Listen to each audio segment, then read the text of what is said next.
Hello kabayan, lunch break ko nga ngayon at dito tayo kakain sa Jollibee. First time ko ngayon tatry itong Jollibee dito sa Muscat City Center. Of course, nag-order tayo ng 2-piece chicken joy. Syempre, spicy din. Sa Alquer kasi, hindi masarap yung chicken nila, hindi siya juicy. Tapos yung spaghetti, ang liit pa ng serving. So yan, kagad na natin kinain. Syempre, binuksan na natin yung rice natin at tinry yung manok. I'm surprised kasi masarap yung manok nila dito, juicy, tsaka bagong luto. Mainit-init, napaso pa nga ako eh. Tapos napakalutong ng skin ng manok.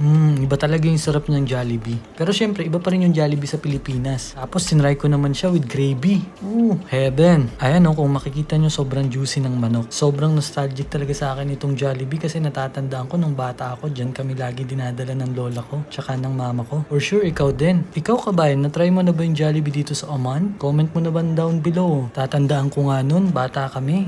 Ako tsaka ng ate ko. O-order yung lola ko pero kami lang yung kakain. Iniisip ko nung time na yun, bakit kami lang yung kumakain? Ngayon ko lang na-realize na yung pera palang dala ng lola ko ay sakto lang. Kaya kami dalawa lang na ate ko ang kumakain. Maswerte pa nga kami at na-experience namin to nung kabataan namin. Tapos itong Thai part naman ng tinira ko, napaka-juicy din. Ewan ko siguro dahil bagong luto pero really, iba to dun sa Alquer branch. Ewan ko bakit. At kung mahilig kayo sa art kabayan, tayo nitong page ng aking kaibigan na si Mark. Gumagawa siya ng mga keychain at iba-iba pang arts. Shoutout din pala sa kabayan nating si Micah Luxin na nag-work sa Furla. Hey girl, what's up? Shoutout na rin sa inyo mga kabayan na nag-work dito sa Muscat City Center. Thank you nga pala po sa mga nag-follow at nag-share at nanonood ng aking vlog. Maraming salamat po. At yun, tapos na akong kumain. Dito ko na-realize dapat pala nag-extra rice ako. Thanks for watching kabayan. See you on my next vlog.